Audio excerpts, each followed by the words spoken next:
I have one problem with Dave Ramsey, and it may just be like, one problem, not a big deal, Jake. Well, this one problem is a huge deal, and in the future, it's going to be one of the most important things if you want to achieve financial independence, financial freedom in your life, especially if you're in my generation. So this is Jake Ducey with JakeDucey.com, and let's dive right into this video.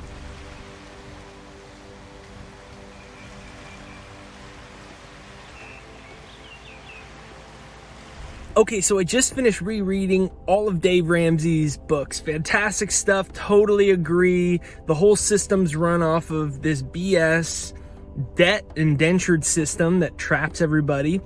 And the reality is it's money printed out of absolutely nowhere.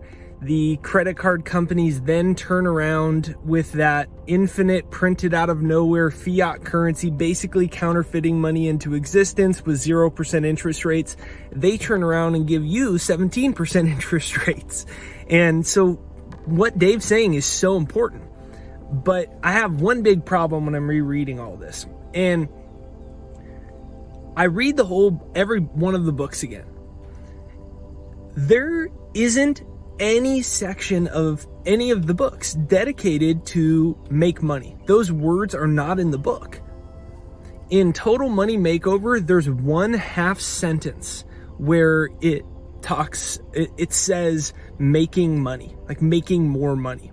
Here's the reality. Since about the year 2000, you'll see the graph up on the screen here right now as I'm talking, the value of a dollar, the purchasing power of a dollar has went down by approximately 95%. And it seems ridiculous and it seems absurd, but it's the reality of the situation. People say, why is it so expensive to live? Well, it's because they're counterfeiting infinite money into existence.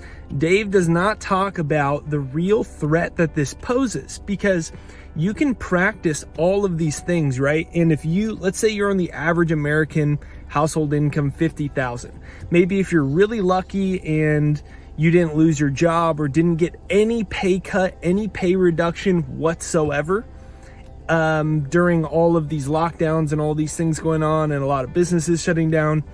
And let's say you make the average American income. So when you are combating a recession or depression, really depends on your definition, by printing infinite money, letting the Fed buy corporate junk bonds, buy up bonds of tons of junk corporations' debt so they don't go bankrupt, and you're putting this, we made a huge deal about an $800 billion bailout when the last bank bailouts happened. It's so much bigger. Like, think about how many trillions have been printed just in 2020 alone. Here's a fascinating graph right now that illustrates it. And you can see that it is just going berserk, the Federal Reserve's balance sheet, by counterfeiting money into existence. Now, here's a graph of the US national debt. It's a straight line. The problem with this is it kills the dollar that you're working for. So if you work for $50,000 a year, or let's just say you work for $22 an hour, and it's a great, it's a solid thing. You've got a lot of hours that you log a week, so it's a pretty stable, sturdy, decent enough income. Maybe not for everything that you want in life, but it's okay. 22 bucks, let's say. Okay, so here's the problem with that.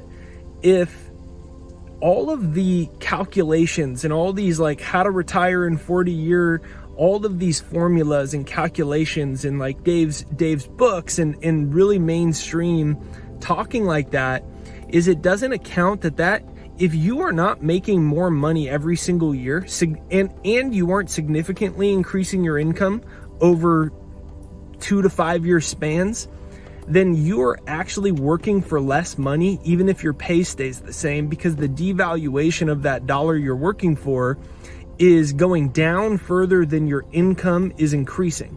So if your income is not increasing, at least in proportion to what's happening, then the real problem, even if you save more than you spend, you save more than you spend, you don't go into credit card debt, and you are investing for the long haul in the minimal amount of money you have left over and available, 15% of, $40,000, 50,000 average household income is not that much money.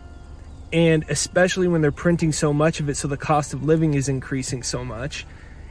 So you can do all those things, but the reality is 10 years down the road, you're going to look down the line and say, why am I not further ahead, even though I'm doing all these things? And it's because the multiplier is your income. The real multiplier of financial independence in a world with infinite money printing and 0% interest rates and negative interest rates, and therefore when the interest rates are that low, what happens? There's more mortgages taken out. So that's driving up the price of homes. The thing that drives the price of things up is when they put us in these payment plans off of this infinite money printed out of nowhere. So it makes it easier for buyers, and it keeps jacking the price of everything up. So then all of a sudden rent's more expensive, mortgage is more expensive, the cost of living is more expensive. Therefore, you need to be making more money. And the cold hard fact, just the truth. And by the way, if you are with me, make sure you hit the like button on this side or this side. But the cold hard truth is that the way Dave Ramsey became rich is from being in business and increasing his income every year. He's on a different income earning map than 95% of the global population. And this is the one element that I wish he would talk more about. What if he said everything he was doing, and then he added one more section called your income earning map, your income earning roadmap? And because I'm 28 years old, and I had saved over $1 million by the time I was 28 years old. I was lucky to have a great income that kept growing because I was on a different income earning roadmap. I was tied to profits. I was tied to a business. I wasn't directly trading my time for a salary without an additional income source. So I was constantly growing my income. And the reality is that's the same thing that's allowed Dave Ramsey to succeed. That isn't discussed. Think about his income earning roadmap. So he he writes books. Every single one of those books is its own income source. He probably has I don't know how many books and workbooks, tons. And then let's just call it 10. Then he publishes with, he's got that guy, Chris Hogan, and all these people. These are all additional income sources. Then he does his radio show. Before they think about how many sources of income they had, because it was syndicated and broadcasted, and there's advertisers across the whole board. So then there's that's hundreds of income sources for each place it's broadcasted and all the ads that run on it. Now with YouTube, he's going on YouTube. So now it's video recorded. Then they get all the ads from that. Then that's bringing more traffic back to the books. It's bringing more traffic back to Financial Peace University, which is his big master course on a graduate level personal finance course. Sounds like people really love it, and it's really great. I haven't done it myself, but it sounds like a lot of people have got a lot out of it. So he also sells that with salespeople. They're salespeople for his company. So let's say, I'm just making a number up, but let's just say there's 100 salespeople, right? So 100 salespeople, that means 100 other people, whether Dave is eating, sleeping, whether he's swimming, whether he's dancing, whether he's on travel. There are 100 people on the phone making phone calls to sell, and Dave is getting a cut off of everything they're doing. John Rockefeller, who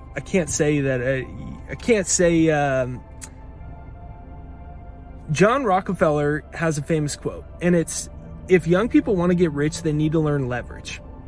I was going to throw some shade at the Rockefellers, but whatever, who cares? So that's what he said. One of the richest people who ever lived, and one of the richest multi-generational wealth families that ever lived.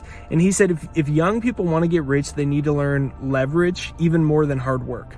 So the reality is, this is the one thing about how to make your money that we aren't taught. We aren't taught it in school, and then we go and we get a good job, we get an education, we go into debt for our education, and then we work at a job for $30,000 a year, $40K a year, $50K a year, $60K a year, $70K a year, and it's not like tons of money like these people that are making multi-million dollars a year, but it's enough to live a decent life. But the problem is, the reason they call inflation the hidden tax, because we don't bring enough money in our own tax revenue. So they use a deficit. Think about what Dave Ramsey teaches, right? You would never go into a deficit as a household, meaning you would not spend more than you earn. And that's what the cornerstone of what Dave's teaching, and it's so important. But that's what our government does. Every year they spend more than they earn. The only thing they earn is tax revenue from us, but they spend more than they earn. And they do it every year, and they make up for that deficit by printing more money. But when you print more money, you increase the cost of things because you decrease the purchasing power of the money that the average population that the majority is working for. You decrease the value of the thing that the middle class works for. So what happens is, the assets and all the stock prices, homes, commercial real estate, everything increases. Financial assets increase in price. So the 1% gets richer from it because they get an inflation in the assets they own, in the companies and the businesses and the stocks, in their hedge fund for the index funds that they create and sell to the mass public, and all of these things it keeps increasing. But then the middle class gets killed, and it's a hidden tax because they're not making enough money their money isn't increasing with the cost of living. Their income level has stayed stagnant, and the cost of everything is increasing. So their 40-hour-a-week job, think about it like this. You're working for dollar bills, but those dollar bills have lost a vast amount of their purchasing power over the last 20 to 22 years. And the reality is, if you're working for dollars that are decreasing in purchasing power, you're actually working for less money every single year, even though you're trading the same amount of time for it. So if you really want to get ahead financially, you have to take all of these steps into account together, right? Because when I first read Dave Ramsey, and I was like 21, and I was selling my books out of the trunk of my car, and I was starting to build some momentum, and I was wondering, why am I never getting ahead financially? And the first thing I learned is, I'm only making a little bit of money, and I'm spending every single dollar that I'm getting, right? So fantastic, great advice, and something that Dave Ramsey and teachers like that changed my life. And it's just such a simple thing that I wasn't taught.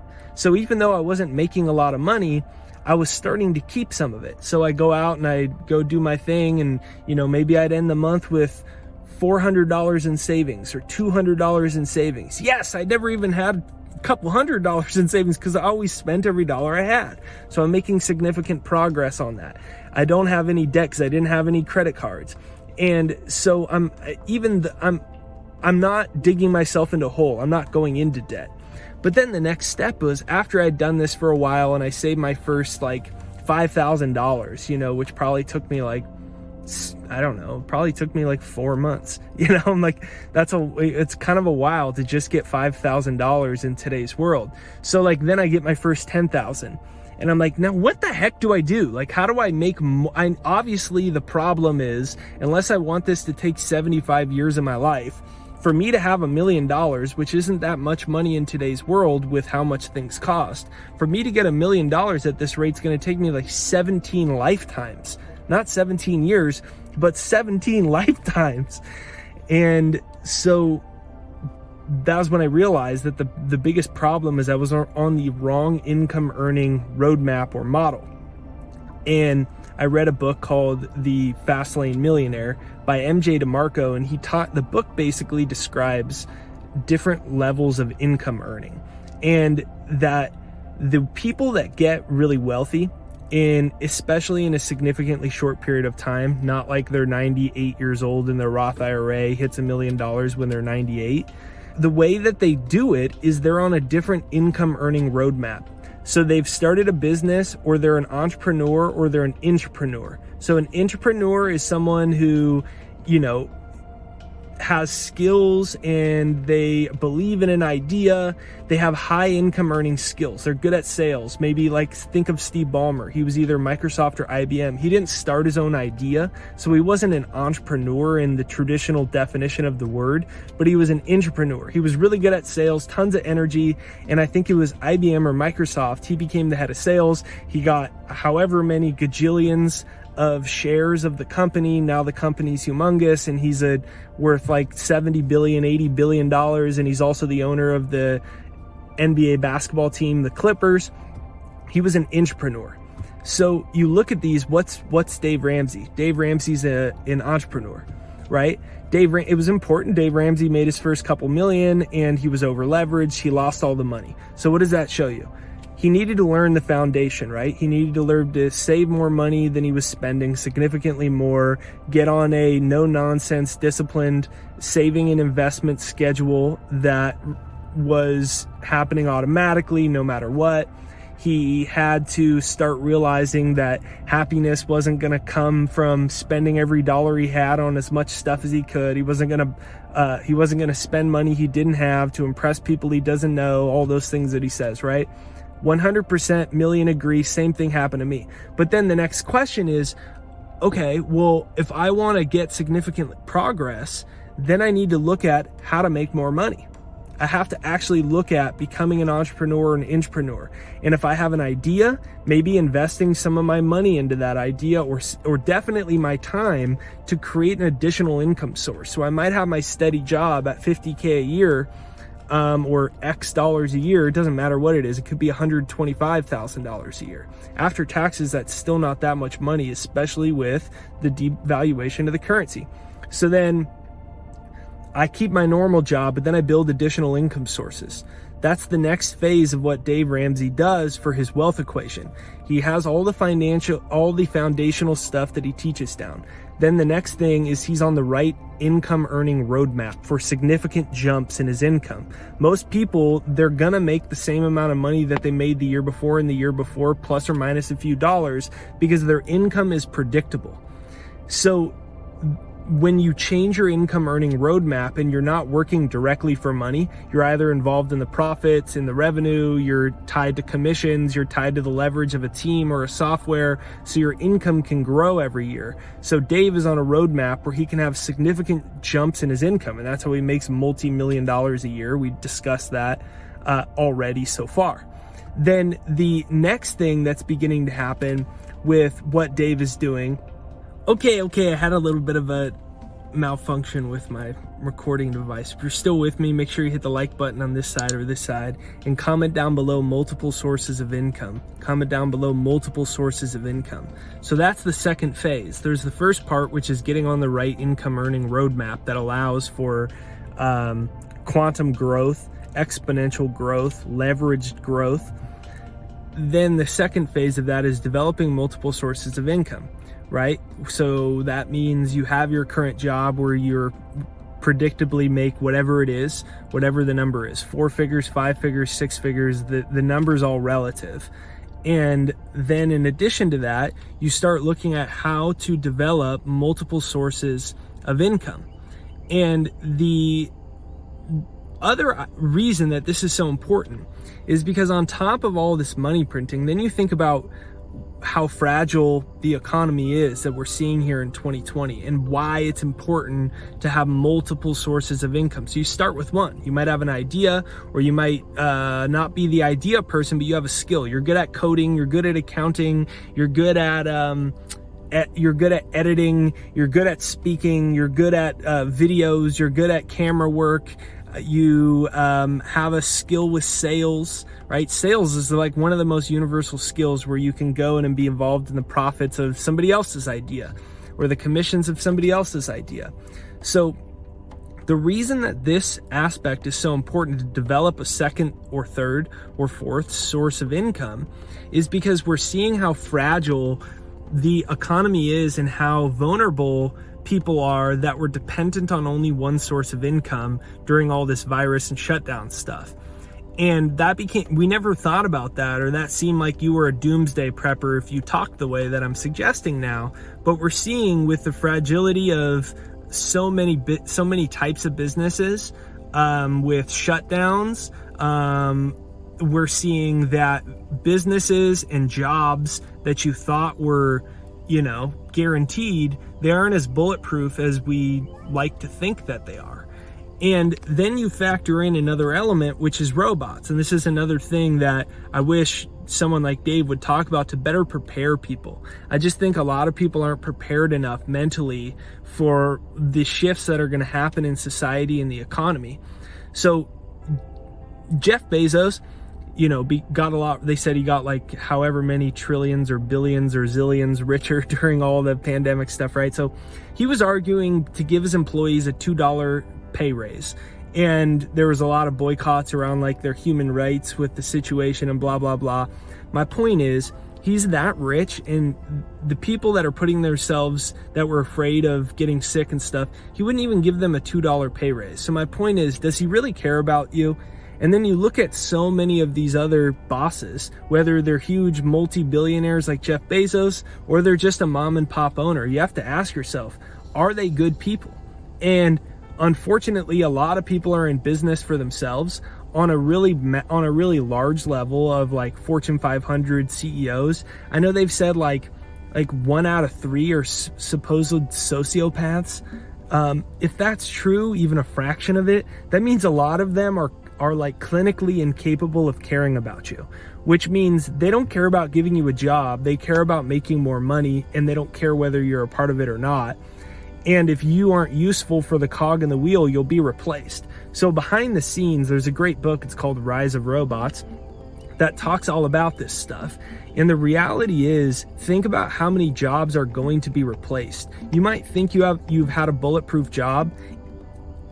A lot of them are going to be replaced by robots, and it's not going to come down to, hey, can you work 40 hours a week? Can you work full time with me? That's not going to be the question. How many hours? The question is going to be, do you have a skill or an idea? Do you have a trait? Do you have an attribute? Do you have a utility, a skill that will help us make more money? And if you can help a project, person, business, idea, whatever it is, make more money, you're going to be valuable and harder to replace, especially when robots come around. Just think about things like, you think about like a cook, right? Like you think a person does it. In the non too distant future, these big chains, McDonald's, all those types of things like that, they're going to replace them with robots. So cooks won't have jobs. I mean, eventually, like I went into CVS a minute ago, and huge line Saturday morning. There's one person working in the store, and then they just want every single person to go to self-checkout. Think about how many jobs that they aren't hiring anymore that they used to hire 10 years ago that they're now replacing you with AI. And you think about drivers, eventually there's not going to be delivery people doing delivery pizzas, or at least not as many of them, or any types of delivery stuff. Eventually Amazon's going to try to replace even drivers. Like, you really look far enough down the road, they're going to try to have a robot that's all like electric and connected to AI that goes to your house, drops the thing off with a drone. And like, you really think about these things down the line. They're not going to happen tomorrow, but the process has been definitely expedited if you look at the virus thing, because these types of people like Bezos and just big business owners that employ a lot of people, the biggest problem that they had was like employees and viruses and the vulnerability of that, and having to deal with everybody. And they just want to replace all that human emotion with a robot that will get it done faster. It doesn't get sick. It doesn't need to get paid benefits, and it does its job for 24 hours a day. It doesn't need to sleep. It just needs to be probably cleaned and checked for maintenance every once in a while. And you think about how many jobs fit that description over the next 5 years, 10 years, 15 years, 20 years. The adoption of robots doing a lot of human basic human jobs is further along than people think. It just happens behind the scene because they don't want to let you know they're trying to replace everybody. I even saw that it was Microsoft or IBM, and I'll flash the headline right here coming up on your screen right now. You'll see that even Microsoft or IBM, and I forget who it is on the screen, replaced a bunch of writers' jobs like journalists, bloggers with AI. Think about that.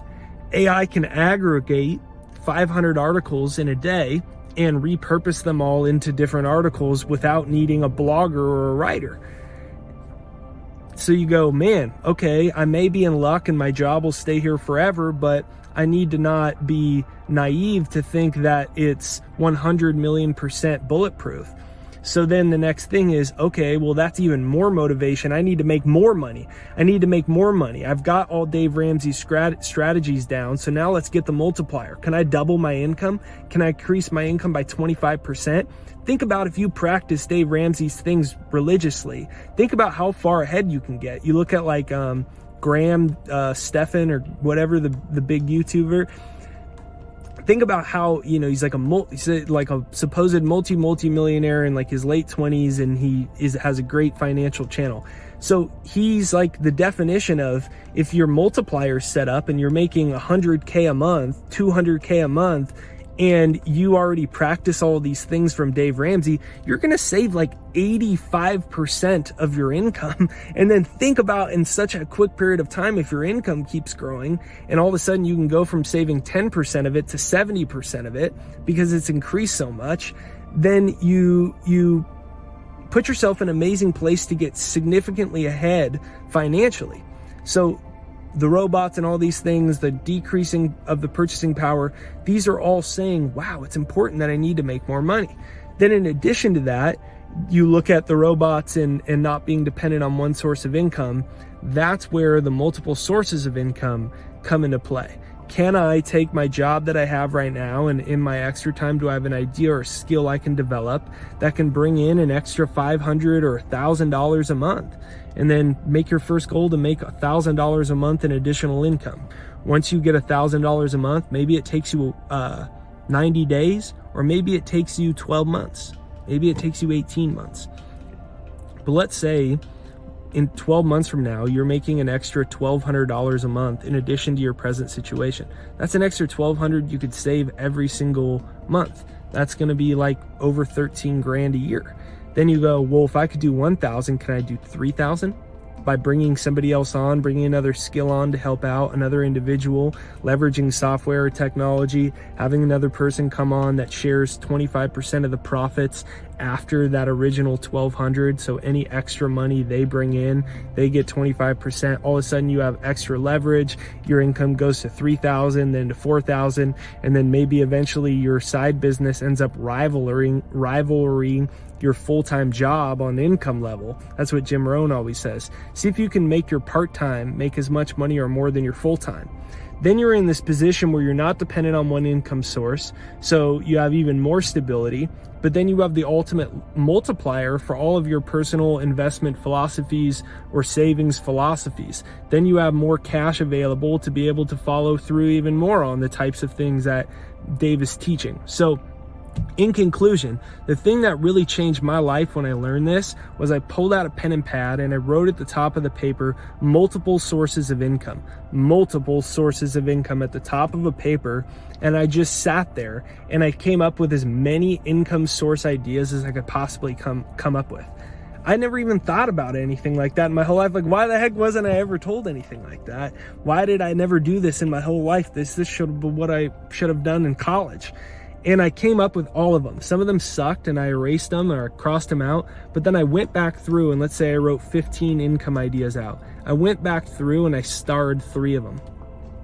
And those 3, those were the ones that I started to kick the tires on. Those are the ones I started to put the energy into. Maybe one of them stays or 2 of them stays. So right at the top of the paper, multiple sources of income.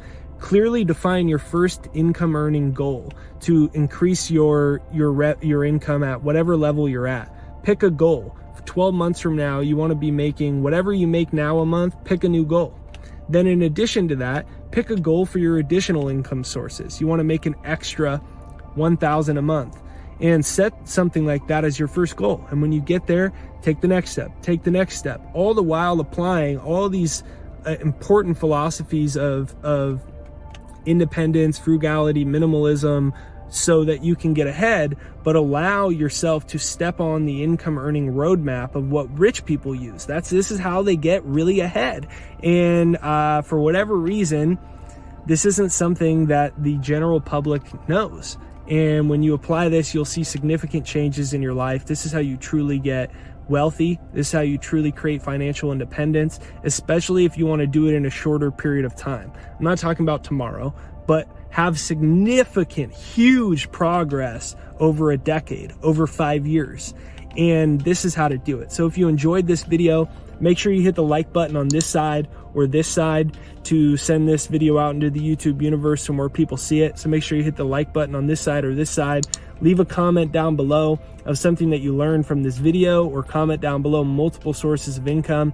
When you do leave a comment and hit the like button, it actually does help the YouTube algorithm and it sends this out so more people see it. So leave a comment down below, hit the like button. Thanks for watching this video, and shout out to Dave Ramsey. But I think the next step is to remember that we need to keep increasing our income. We need to start developing multiple sources of income. We need to be aware of robots, the money printing. And when we follow all these processes, we really can ensure ourselves stability and independence in a very changing world. Have a great day.